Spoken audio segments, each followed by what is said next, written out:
Assalamualaikum warahmatullahi wabarakatuh. Selamat datang kembali di mata kuliah Manajemen Layanan Teknologi Informasi pertemuan yang ketiga. Pada pertemuan kali ini kita akan fokus pada satu fase dari Manajemen Layanan Teknologi Informasi berdasarkan ITIL, yaitu pada fase Service Strategy. Apa saja aktivitas atau poin-poin penting dalam fase Service Strategy itu yang akan kita bahas dalam pertemuan kali ini. Pertama kita akan membahas tentang what we do. What do we do? Jadi apa yang akan kita lakukan atau apa yang kita lakukan sebagai sebuah IT service provider. Jadi cara berpikir kita adalah kita memanage sebuah organisasi IT yang mana organisasi itu akan memberikan layanan-layanan IT kepada customer kita. Nah, pertama yang akan kita evaluasi atau kita pikirkan adalah apa yang kita lakukan. Sebuah IT service adalah sesuatu yang kita berikan atau kita deliver kepada bisnis, di mana sesuatu itu harus dalam format yang dimengerti oleh bisnis. Bisnis di sini yang dimaksud adalah perusahaan di mana organisasi IT berada atau perusahaan lain yang akan dideliver oleh organisasi atau yang akan dideliver oleh IT service provider. Misalnya di sini contohnya adalah layanan komunikasi. Ya. Contoh-contoh layanan yang lain adalah contohnya layanan kolaborasi, layanan warehouse automation, layanan public marketing, layanan customer ordering. Jadi bahasanya adalah bahasa bukan program A, program B, tapi layanan A, layanan B. Karena bahasa inilah yang dimengerti oleh pihak bisnis, di mana pihak bisnis ini tidak paham tentang technical IT. Ini yang perlu kita catat. How do we manage what we do? Jadi bagaimana cara kita memanage apa yang kita lakukan? Pertama, kita berpikir tentang portofolio. Apa yang kita berikan? Portofolio itu semacam list atau data yang menunjukkan apa saja yang sudah kita berikan kepada bisnis. Misalkan dalam suatu perusahaan organisasi IT itu punya layanan komunikasi, punya layanan program ERP dan sebagainya. Nah, itu kita list up dulu, kemudian kita sampaikan ke bisnis. Yang kedua, kita berpikir tentang cost. Ya. What does it cost and who can I bill it to? Biayanya bagaimana pada setiap layanan dan ini akan dibayar pembayarannya bagaimana, yang bayar siapa, dibayar kemana, itu perlu disampaikan ke bisnis. Yang ketiga, demand atau permintaan. Apakah apa yang kita berikan ini dapat memenuhi apa yang di-requestkan oleh bisnis atau oleh customer. Yang keempat yaitu business relationship. Apakah dengan mendeliver layanan ini itu dapat meningkatkan atau dapat memberikan engagement, relationship, hubungan antara IT dan bisnis.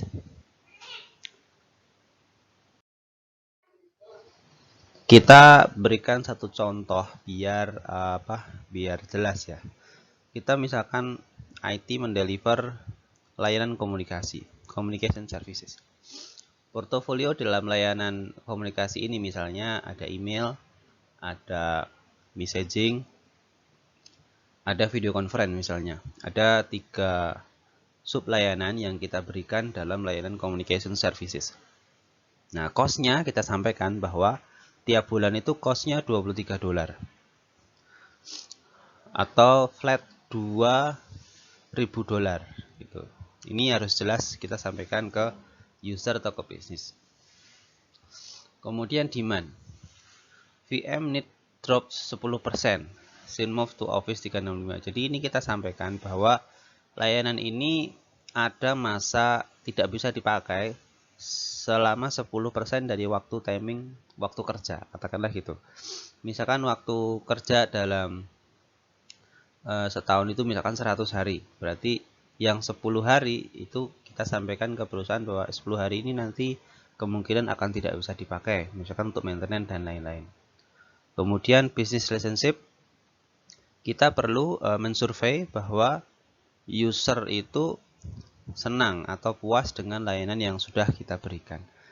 Nah, contoh konkretnya seperti itu. Jadi sebuah layanan IT itu kita sampaikan ke bisnis atau ke customer, jelas apa saja layanannya, jelas berapa biayanya, jelas kapan ada, kapan tidak ada, kapan available, kapan nggak available, dan jelas apakah yang kita sudah deliver itu memenuhi kebutuhan mereka dan mereka puas dengan layanan yang kita berikan. Nah, ini sebagai latihan. Bayangkan teman-teman berada pada suatu organisasi IT, ya, kemudian teman-teman mau mendeliver layanan yang baru. Misalnya saja saat ini ada layanan baru itu e-learning, misalkan gitu ya. Kemudian apa yang perlu, apa yang dibutuhkan oleh bisnis dan apa yang diperlukan untuk memenuhi kebutuhan terhadap e-learning itu.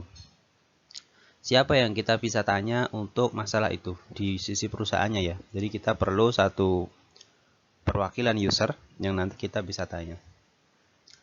Apa saja, bagaimana hal-hal kritikal yang terkait dengan layanan itu perlu kita tanyakan juga.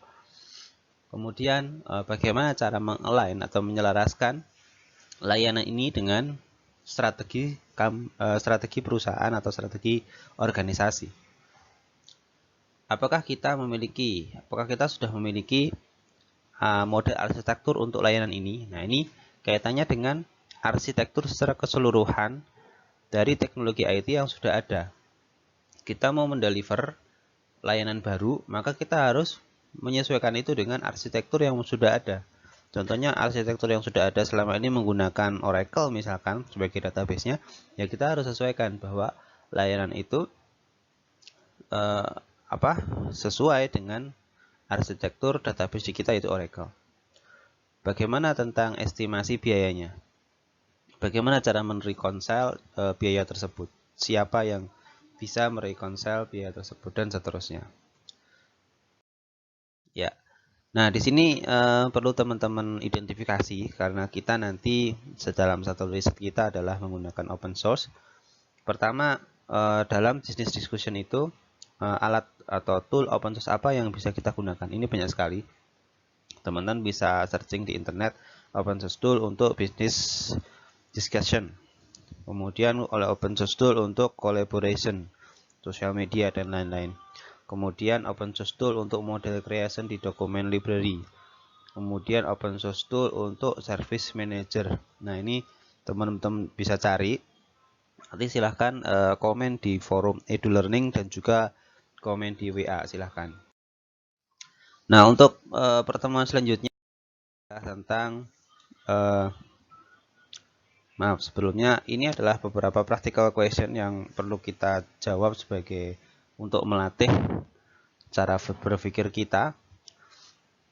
Apakah kita sudah memiliki list layanan IT yang ada di organisasi di tempat di mana kita bekerja?